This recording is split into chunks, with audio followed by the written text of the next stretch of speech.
Quite literally in the last few seconds, the judge handing down his sentence to Sean Diddy Combs, who he has ruled will spend 50 months in prison. So that's just over 4 years in prison for his crimes. Sean Combs has already been in prison.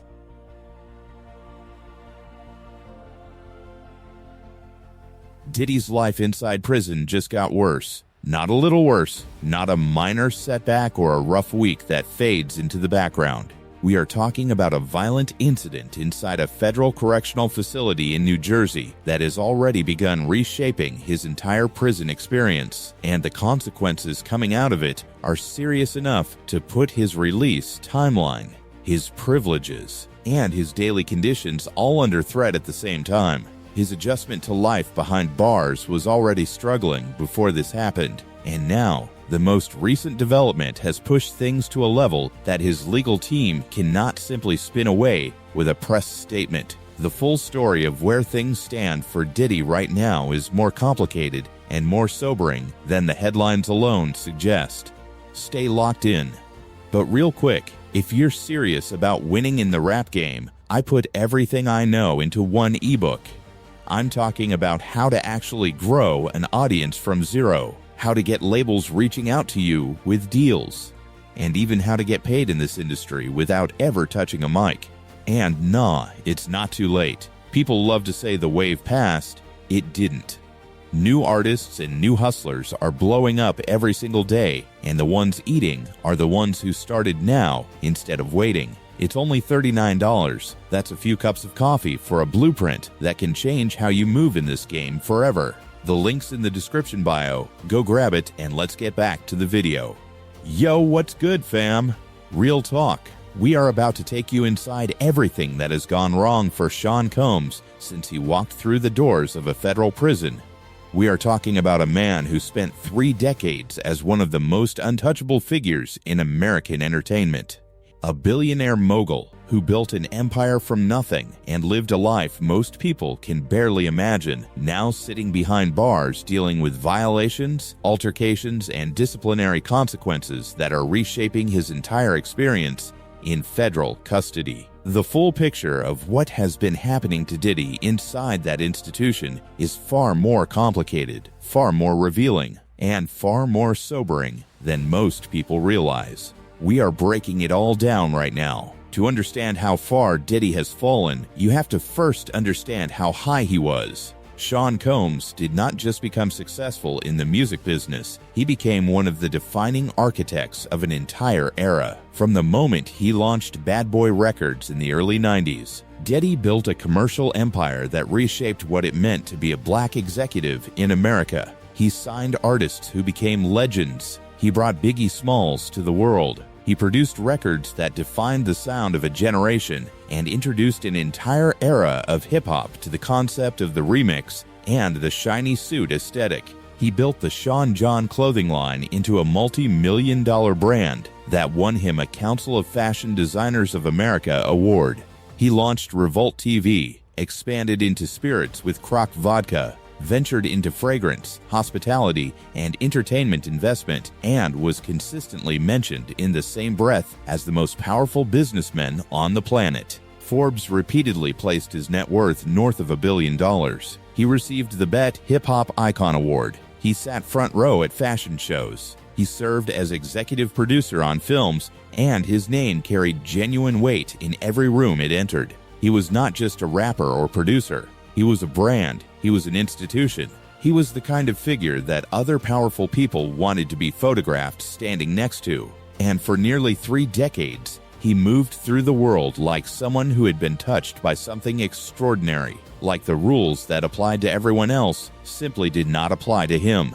Private jets across continents, luxury estates in New York, Los Angeles, Miami, and Atlanta, yachts anchored off the coast of the French Riviera, tables at the most exclusive restaurants on earth. Every room he walked into, he owned. Every event he attended, he commanded. That was the life of Sean Combs for the better part of 30 years. And the distance between that life and where he is today is almost impossible to fully compress into words. And then it all collapsed. Fam, we are not talking about a slow decline. or a quiet fade from relevance.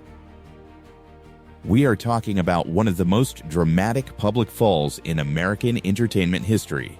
Docked in October 2025, a federal judge sentenced Sean Combs to 50 months in a federal correctional institution after a jury found him guilty on 2 counts of transportation to engage in prostitution, violations of the Mann Act. He was acquitted on the more serious sex trafficking and racketeering charges. But the conviction that stuck was still enough to send him away for more than 4 years. The judge handed down the sentence, and just like that, the man who once commanded the attention of the entire world became federal inmate number 52111054. His projected release date, accounting for time served during his pre-trial detention, was initially set for May 8, 2028, at the time of sentencing. It was later updated to reflect good behavior credits that moved the date up to February 2028. But everything about that projected release date now exists under a cloud of uncertainty. And the reason why is exactly what we're about to break down for you. So check it. Diddy arrived at Federal Correctional Institution of Fort Dix in New Jersey on October 30th, 2025, just weeks after his sentencing. Fort Dix is a low-security federal facility located in Burlington County, New Jersey, and it houses roughly 4,000 inmates. That number alone tells you something important. This is not a small, quiet facility where a famous name can move through unnoticed. 4,000 inmates means 4,000 different personalities, 4,000 different backgrounds, and 4,000 different sets of expectations about how people conduct themselves in that environment. The facility is known for its residential drug abuse program, which was one of the primary reasons Diddy's legal team specifically requested placement there. His attorney, Tenny Geragos, filed a letter asking the Bureau of Prisons to recommend Fort Dix so that her client could, quote, address drug abuse issues and maximize family visitation and rehabilitative efforts. The legal team was also working an angle that most people overlooked: successful completion of a 12-month residential drug program at a federal facility can result in a significant reduction in sentence length, which meant that, in theory, Diddy was looking at getting out considerably earlier than even the adjusted February 2028 date if everything went according to plan. That is what was supposed to happen. That was the strategy. Then reality set in. But here's where it gets real. When Diddy first arrived at Fort Dix, he was not immediately placed in the general prison population with the rest of the 4,000 inmates. Sources told ABC News that upon his arrival, he was housed in the facility's Special Drug Treatment Unit, a separate housing environment for inmates participating in the rehabilitation program. That program offered structure, routine, and a degree of separation from the broader inmate population. It was not freedom, it was not comfort, but it was a controlled environment with a specific purpose, and it gave Diddy a defined path forward. His attorney described his early days at the facility as focused. His team was crafting a public narrative around personal growth, rehabilitation, and quiet adjustment to institutional life. Early photos that circulated showed Diddy in a gray knit cap, smiling, looking relaxed as he interacted with other inmates in the facility's common areas. One of those inmates he was seen speaking with was former NBA player Sebastian Telfair, a fellow Brooklyn native who had been serving time at Fort Dix. On the surface, Diddy appeared to be settling in, but behind that surface, things were already beginning to come apart at the seams. Now, let me break down for y'all what happened before the fight even took place, because the prison altercation did not come out of nowhere. It came after a pattern of adjustment struggles that started almost immediately after Diddy arrived at Fort Dix. Just 4 days after he was transferred to the facility on November 3rd, 2025, Diddy made a phone call that violated Federal Bureau of Prisons regulations. According to prison documents obtained by CBS News, Diddy called a woman and spoke with her about visitation plans. During that call, he asked about having 200 singles brought in, though the documents did not clarify how he intended to use the money. Midway through the conversation, Diddy asked to speak with someone referred to as the digital person about blogs. The woman then added a third unknown male to the line. That move was a direct violation of Bureau of Prisons policy. Federal inmates are only permitted to speak with people on their pre-approved call list, and three-way calls are explicitly prohibited due to security concerns about coordinating outside activity or bypassing monitored communication channels. When prison officials confronted Diddy about the violation, he told them he had not been given an inmate handbook or gone through orientation, so he was unaware of the rule. Prison officials were not moved by that explanation. They recommended a 90-day suspension of his phone and commissary privileges. The disciplinary action was filed on November 4th. That happened to be Diddy's 56th birthday. The disciplinary paperwork landing on his birthday was the kind of detail that felt almost poetic in how brutal it was. His spokesperson, Judah Engelmeyer, pushed back on the characterization, claiming the call had been initiated by one of Diddy's attorneys and was protected under attorney-client privilege. But the Bureau of Prisons does not make carve-outs for calls it cannot verify, and the documentation described the call as personal, not legal. Either way, just days into his sentence, Diddy had already traded process. His adjustment to prison life was not going according to the plan his legal team had presented to the public. Real talk. Let us talk about the job Diddy landed inside Fort Dix, because this part of the story has gotten some attention and it deserves context. Shortly after arriving at the facility, Diddy was assigned to work as a chaplain's assistant in the prison chapel. That job is considered one of the most desirable assignments an inmate can receive at Fort Dix. The chapel is air-conditioned. It offers a degree of freedom to move around and congregate with other inmates in a relatively calm environment. The duties involve maintaining the chaplain's religious library, cleaning the office, organizing religious materials, and assisting with scheduled services and record-keeping. Diddy's spokesperson confirmed the assignment and told reporters that Diddy described the environment as warm, respectful, and rewarding. For someone who once managed a global business empire from the 61st floor of a Manhattan skyscraper, the image of Sean Combs organizing religious pamphlets and cleaning a prison chaplain's office represents one of the starkest contrasts imaginable. But within the context of Fort Dix, it was actually a position that other inmates actively sought out. It spoke to Diddy's ability to navigate the social dynamics of the facility well enough to land a sought-after role early in his sentence. At least for a while, things appeared to be moving in a manageable direction. So check it. Let us think for a minute about what Diddy left behind and what he was now living inside of, because the contrast is almost incomprehensible. Before his arrest, Diddy's daily life operated on a scale that most human beings will never experience. He had access to private jets that transported him between his properties without the inconvenience of commercial airports. He employed full-time personal chefs, housekeeping staff, personal assistants, security detail, and stylists. He attended exclusive events where his presence alone was considered newsworthy. He moved through the world with the kind of freedom that money at his level purchases, which is not just material freedom, but freedom from schedule, from oversight, and from consequence. Inside Fort Dix, that entire reality vanished. Every morning begins with a mandatory count where inmates stand by their bunks while correctional officers confirm each number. Meals are institutional, movements are scheduled and monitored, and recreation time is limited and occurs within designated areas. Every phone call is recorded and subject to review. Every purchase goes through a commissary system with strict limits. The autonomy that Diddy enjoyed for 3 decades does not exist in any form inside those walls. There is no personal assistant to handle problems before they reach you. There is no legal team on standby in the next room. There is no security detail creating distance between you and the world. There is no publicist to manage the narrative in real time. There is just you, a small bunk, a cell block, and a set of rules that apply to everyone equally, regardless of how many platinum records your name is attached to.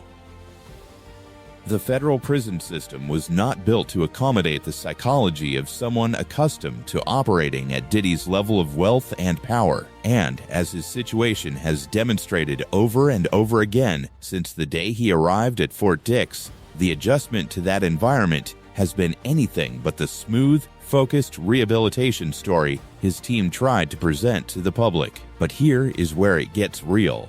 Let us now get into the incident that has reshaped everything. According to multiple reports citing sources with knowledge of the situation, including coverage from TMZ, ABC News, Fox News, and Complex, Diddy got into a physical altercation with another inmate at Fort Dix. The confrontation reportedly started when the other inmate made a disrespectful remark directed at Diddy. Sources indicate that the comment was the spark that set the whole thing off. Rather than let the remark slide or remove himself from the situation, Diddy escalated the verbal exchange into a physical confrontation. According to sources, what followed involved both men throwing punches and engaging in shoving before correctional officers intervened and separated them. Sources describe Diddy as having, in their words, held his own during the fight. But holding your own in a prison confrontation and avoiding the consequences of that confrontation are two very different things. Correctional officers stepped in, restored order in the immediate aftermath of the altercation, and set into motion a series of disciplinary responses that are now hanging over every aspect of Diddy's remaining time at Fort Dix. Now this is where we have to address the consequences because, fam, they are serious.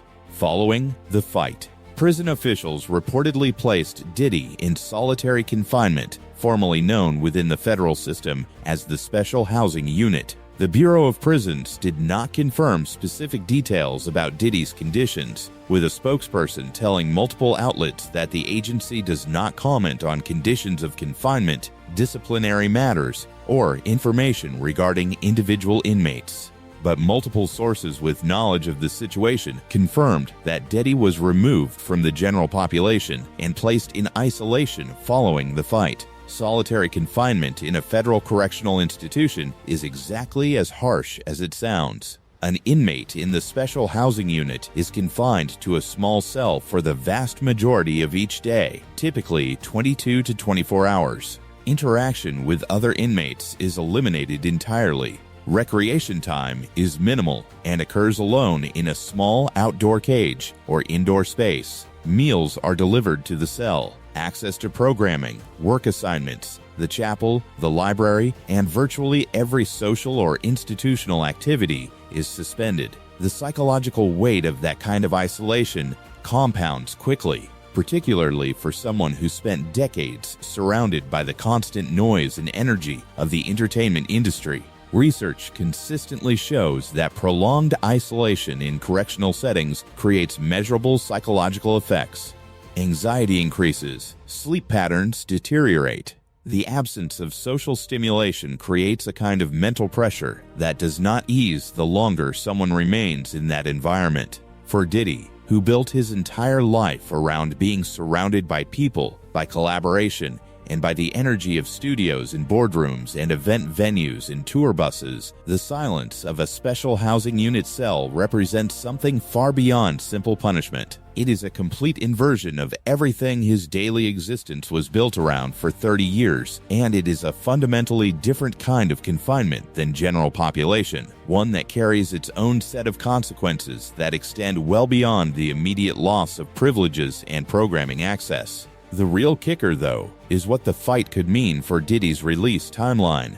Before this altercation, Diddy had been on track to benefit from good behavior credits that had already moved his projected release date from May 2028 forward to February 2028. There was also the possibility of additional sentence reduction through successful completion of the residential drug abuse program, which could have shaved even more time off his sentence. Federal inmates who maintain clean disciplinary records and actively participate in programming can accumulate earned time credits that accelerate their release. But disciplinary violations, particularly those involving physical altercations with other inmates, put all of that at risk. The Bureau of Prisons has the authority to review earned time credits, revoke accrued good behavior credits, and adjust projected release dates in response to documented disciplinary infractions. A prison fight is not a minor note in an inmate's file. It is a serious incident that triggers a formal disciplinary process, a hearing before the institution's disciplinary committee, and potentially a range of sanctions that can extend beyond solitary confinement. Whether Diddy loses days, weeks, or a more significant portion of his good behavior credits as a result of the fight depends entirely on how that disciplinary process plays out. But the uncertainty alone represents a significant setback from where things stood before the altercation occurred. Let me break down for y'all why the transition Diddy made into the general population matters to this story. When Diddy first arrived at Fort Dix in late October 2025, he was housed in the Special Drug Treatment Unit, a more structured and separated environment within the facility. That setting provided a degree of insulation from the broader inmate population. But at some point, Diddy transitioned out of that unit and into the facility's regular housing population, where he was living among the full complement of roughly 4,000 inmates. That shift placed him in a significantly more unpredictable environment. Fort Dix, despite being classified as a low-security institution, is still a federal prison housing thousands of people with a wide range of backgrounds, affiliations, and social dynamics. A former celebrity arrives carrying both the visibility and the assumptions that come with that visibility. Some inmates may extend respect, while others may view a high-profile arrival as an opportunity to establish their own reputation through confrontation. It is a dynamic that facility administrators are well aware of, and it is one that experienced inmates understand how to navigate carefully. Diddy, by all accounts, had not yet fully mastered that navigation. The phone call violation, the reports of alcohol being found in his vicinity, which his team denied, and now the fight. Each incident tells a piece of a larger story about how difficult the adjustment has been. Now, this is where we have to look at the bigger picture of what all of this means. For someone serving a federal sentence, behavior inside the institution is not just a matter of personal conduct. It is a currency. Disciplinary records influence housing assignments, institutional work eligibility, access to programming, and most importantly, eligibility for earned time credits that can reduce sentence length. Inmates who maintain clean records, stay out of conflicts, complete assigned programming, and demonstrate consistent positive behavior are positioned to exit federal custody under the most favorable conditions possible. Inmates who accumulate violations, get into fights, and end up in the special housing unit face a path that becomes progressively more difficult to navigate. The system is designed to reward compliance and penalize conflict. Every incident that goes on Diddy's disciplinary record makes the road ahead slightly longer and slightly harder. And the fight is yet another entry in a sentence that has been marked by a series of smaller missteps from the very beginning. Real talk, let us bring this whole thing together in a way that connects every single thread.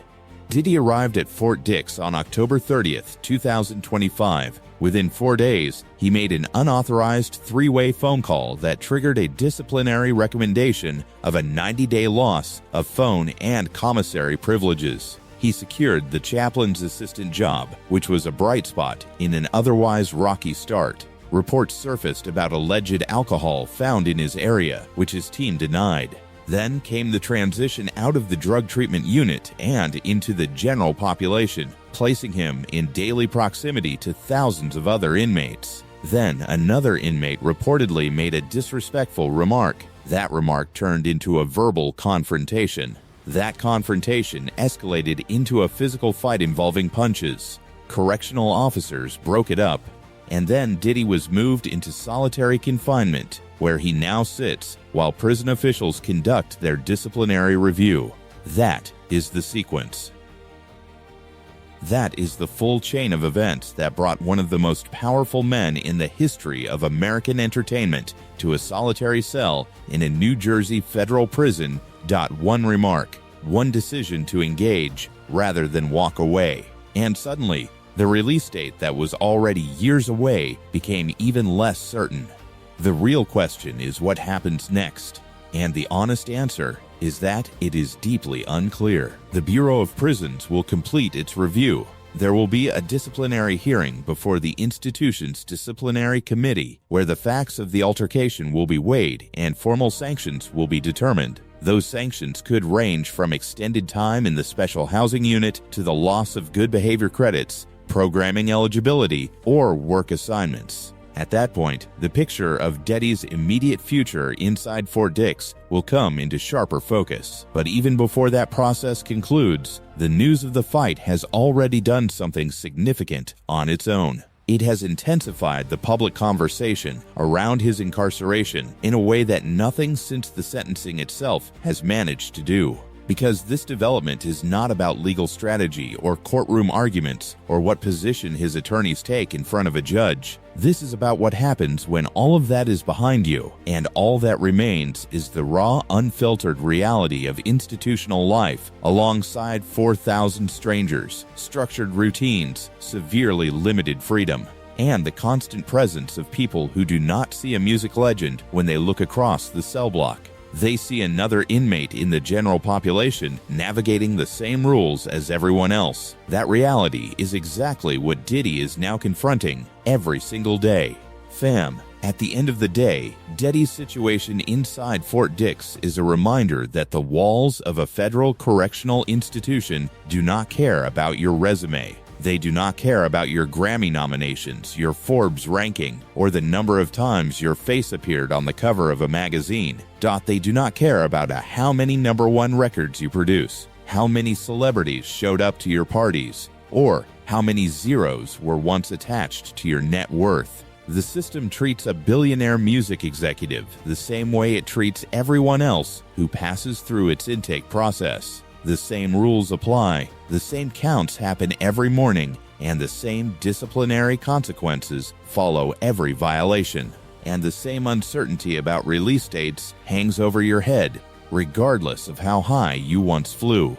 Sean Combs spent decades building an image of invincibility, of a man who moved through the world entirely on his own terms and reshaped the culture around him through sheer force of will and ambition. Right now, he is sitting in solitary confinement in a New Jersey federal prison, with no staff, no assistants, no handlers, and no control over what happens next. He is waiting to find out how much damage one prison fight has done to a release timeline he has been counting on. That is the reality. That is where we are. And based on everything we have watched unfold since the day he walked through those Fort Dix doors, his journey through the federal prison system is nowhere close to the smooth, strategic rehabilitation story his legal team tried to construct for public consumption back in October.